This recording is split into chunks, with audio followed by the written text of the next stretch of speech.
estamos de regreso aquí en La Hora de Opinar. Y bueno, hoy una de las notas que le dio la vuelta al mundo, porque no solamente en nuestro país, es que en Estados Unidos finalmente se anunció la sentencia a cadena perpetua más 30 años, que ahorita nos van a explicar aquí qué quiere decir cadena perpetua, más 30 años, no se van a dejar sus restos ahí 30 años más en la celda, a Joaquín Guzmán Loera, tras ser declarado culpable de 10 cargos de narcotráfico el pasado 12 de febrero, cuando se ha realizado este proceso. El Chapo Guzmán pasará el resto de su vida en la cárcel, obligado a pagar al gobierno estadounidense, además de las ganancias que obtuvo por actividades ilícitas, que según los Estados Unidos equivalen a más de 12,000 millones de dólares. La defensa de Joaquín Guzmán anunció que apelará a esta sentencia, considera que el juicio no fue justo.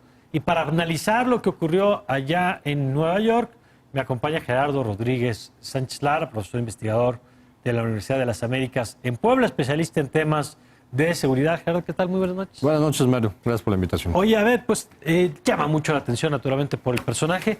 Me platicabas antes de entrar a leer algunos detalles hasta del costo que tuvo este juicio, por ejemplo. 50 millones de dólares. Imagínate lo que es 3 meses de proceso judicial, de cuidar a los jurados, al juez, a todo el equipo técnico que participó en esta investigación y en este proceso judicial.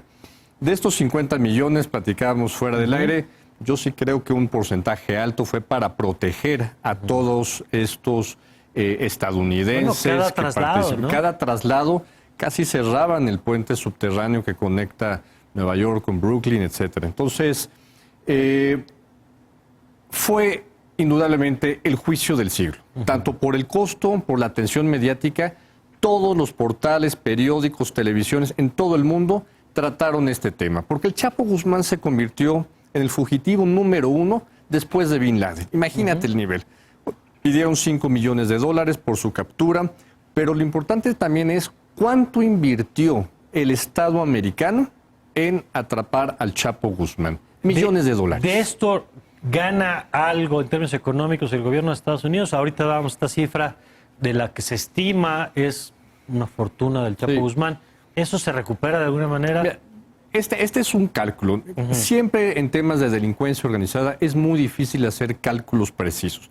Son aproximaciones. Pero bueno, si partimos de que son 12,000 millones de dólares, pone que en términos de operación, de gastos, ya se ¿Pero eso qué? Ya se consumieron 2/3. No. ¿Está en cuentas? No, es el cálculo de cuánto costó, cuánto recibió el de ganancias que de Estados Unidos a sus cuentas llegaron por cuestión de venta de drogas. Entonces, 12,000 millones. Se te va en la delincuencia organizada, vivir en la clandestinidad, se te va el dinero en contratar escoltas, terratenientes, a los productores de droga, sobornos a gobernadores, a presidentes municipales, a policías federales, etcétera. O sea, inclusive yo te diría, seguramente hasta militares. Pero bueno, el tema es el siguiente. Le costó mucho a agencias de inteligencia de Estados Unidos, sobre todo a la DEA. Pero también participaron la agencia de inteligencia del Departamento de Defensa, ayudaron en toda esta operación. Al Estado mexicano también le costó. Es por eso todo el debate que si también México tiene que tener parte de estas ganancias, si se decomisan activos o dinero en efectivo del Chapo Guzmán. Sí. México tiene el derecho de pedirlo. Y la captura se dio en México, las 2 capturas se dieron en México. Sí, pero con inteligencia de los Estados Unidos. ¿Cómo fue la operación? Hay que recordarlo, porque sí es importante ahora para la relación entre México y Estados Unidos. Una relación que ahorita dicen está rota en este tema, por cierto.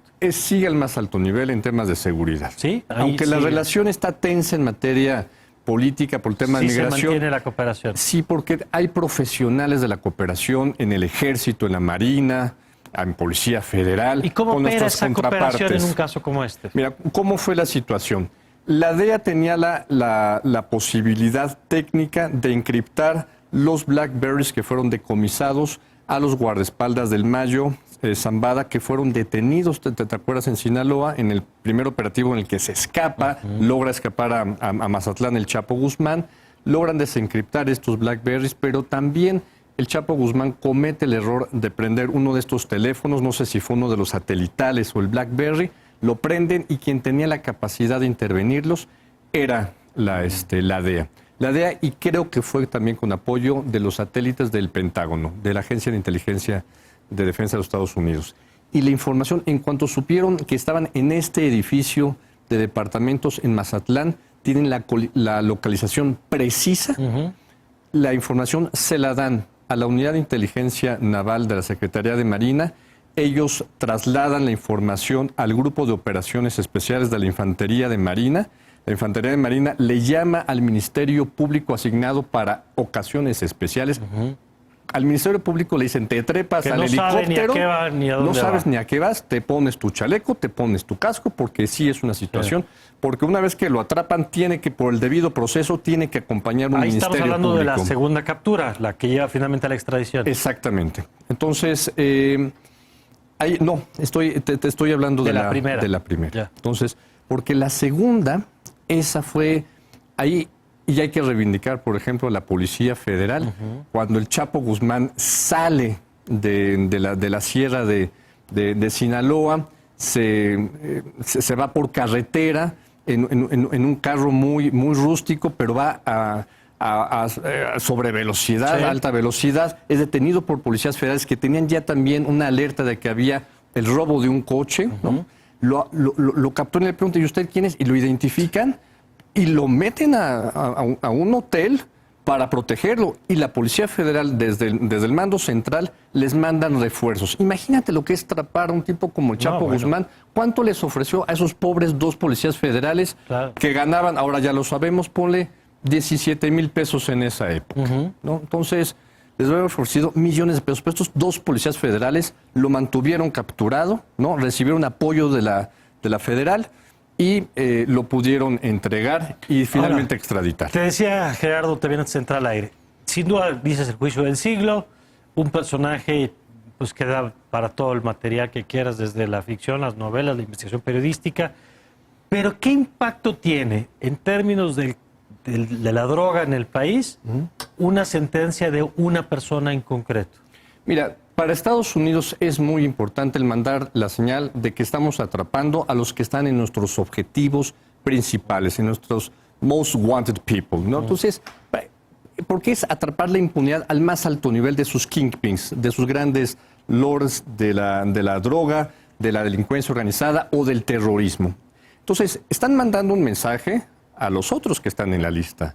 En la lista ahorita está en primerísimo lugar Nemesio Oseguera, el Mencho, el cártel Jalisco Nueva Generación, que desplazó por estas rupturas internas que tiene el cártel de Sinaloa, del Chapo Guzmán, en los últimos años. Entonces, que se cuiden, que sepan que se cuiden, porque ahora, van sobre ellos con toda la fuerza. Se manda un mensaje. Pero ¿qué pasó con esa red, por ejemplo, que durante los años que estuvo prófugo, que decías tú, pues naturalmente costaba, le permitió estar libre durante tanto tiempo? Porque de pronto vemos que caen personajes, pero que las redes que les permitieron a los personajes mantenerse, operar, crecer, no necesariamente son desmanteladas. Es correcto. Mira, esa es la gran pregunta. ¿Por qué Ismael El Mayo Zambada ha podido operar tranquilamente en los últimos años? Hay varias hipótesis de que tiene pactos con funcionarios federales y locales, que él no está dispuesto a aumentar los niveles de violencia contra las autoridades, sino contra los otros cárteles, ¿no? Entonces,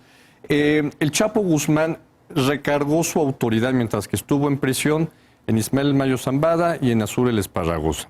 Con la captura del Chapo por segunda ocasión ya vino la confrontación entre el que lo ayudó a escapar de Guadalajara, el licenciado Damaso, y los hijos y uno de sus hermanos. Entonces, ahorita esta disputa interna dentro del cártel de Sinaloa le permitió al cártel Jalisco Nueva Generación apoderarse de todo lo que es el Pacífico mexicano e empezar a incursionar en el centro del país, en Guanajuato en concreto, toda la zona que conecta Jalisco con Guanajuato, la zona también de huachicoleo, de robo de combustibles, están penetrando en todo el país.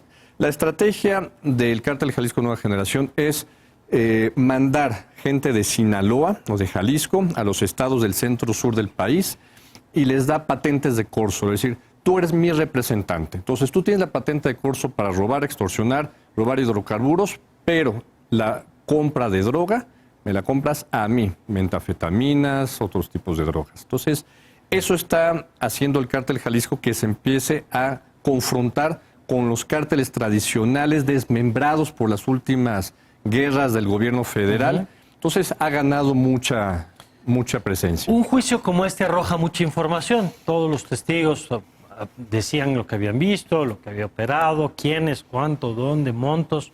¿Qué pasa con la investigación que no es estrictamente necesaria para las condenas, la sentencia de hoy, pero que puede tener un interés tanto para el gobierno de Estados Unidos como para el gobierno mexicano?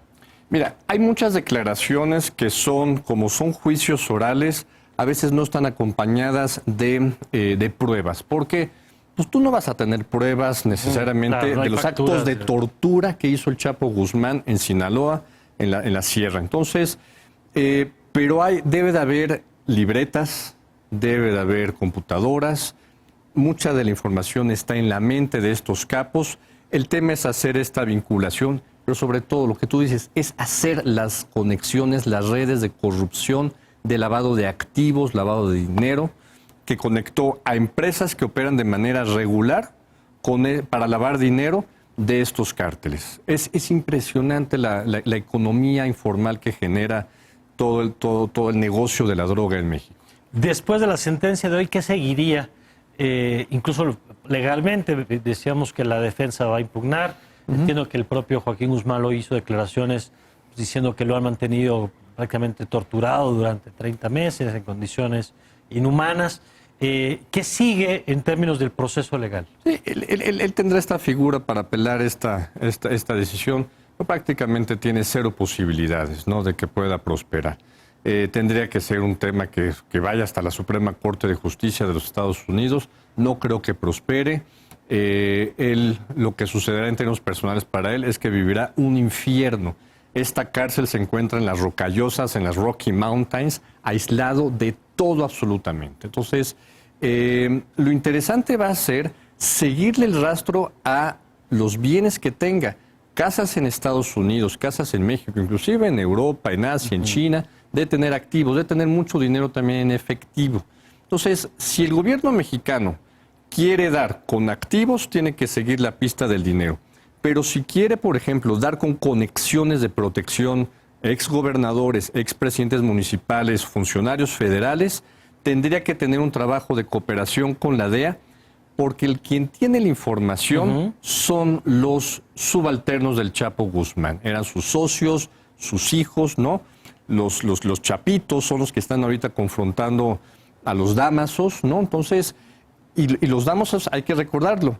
El papá, Dámaso, fue capturado aquí en la Ciudad de México y su hijo se entregó tan solo 2 meses después. Entonces, ellos proveyeron información también para el caso del Chapo Guzmán. La sentencia se cumple en Estados Unidos completamente. O sea, no completamente. El abogado Lichtman dijo que va a pedir que lo regresen a México para que esté más cerca de su familia. Son de las cosas que el derecho procesal te da permiso a hacer, ¿no? Pero México, uno no va a aceptar que por cuestión de imagen se nos escapó 2 veces en 2 cárceles de máxima seguridad. Infligiría un costo político y económico para cualquier administración. Entonces, y además, es el trofeo más importante que han tenido agencias de inteligencia y seguridad de los Estados Unidos probablemente en 40 años. Oye, y explícanos esto de cadena perpetua más 30 años. Digo, son las cosas de la ley, pero ¿cómo se explican? Sí. Mira, yo creo que fue una argucia legal que hizo el juez Kogan para decir, en caso de que alguien quiera apelar la sentencia, ¿no?, le damos 30 años, que es otra cadena perpetua prácticamente. Yo creo que el Chapo Guzmán no va a resistir estos niveles de estrés que es tener solamente 15 minutos de sol al día, ¿no? La situación de estrés de ver a custodios de 2 metros todos los días. Él tiene una cámara que lo está grabando en su celda las 24 horas. Entonces, él no puede tener ningún espacio de intimidad. ¿Esperarías finalmente, Gerardo, algún efecto en nuestro país inmediato o de mediano plazo después de la sentencia anunciada el día de hoy? Absolutamente no. Ya el cártel de Sinaloa sigue siendo muy poderoso con el liderazgo del Mayo, con estas divisiones al interior de esa agrupación, pero no va a suceder mucho más. Ojalá y de este caso hay información que la DEA quiera compartir con sus contrapartes, sobre todo con la Fiscalía General de la República y probablemente también con la Unidad de Inteligencia Financiera que dirige el doctor Santiago Nieto. Probablemente por ahí podamos tener. Pero yo quisiera, por ejemplo, que sepamos de quiénes fueron esos políticos locales que están protegiendo a otros capos, ¿no? Es terrible la historia. Tamaulipas, por ejemplo. Hay 3 exgobernadores coludidos con la delincuencia organizada y la información de 2 de ellos vino por Estados Unidos. Solamente uno de ellos fue la Unidad de Inteligencia Financiera local de Tamaulipas. Un exprocurador como el de Nayarit. O el exprocurador de Nayarit. Entonces, yo creo que esta experiencia de cooperación entre las agencias de inteligencia de México y Estados Unidos debe de seguir fluyendo para reducir los niveles de impunidad en nuestro país. Gerardo, muchas gracias por el análisis. Mario. Gracias. Nosotros vamos a una pausa y al regresar, otro de los temas que ha marcado la conversación desde ayer en la mañanera del presidente, el plan de negocios para Pemex. Lo revisamos con Gonzalo Monroy regresando de la pausa aquí en La Hora de Deportes.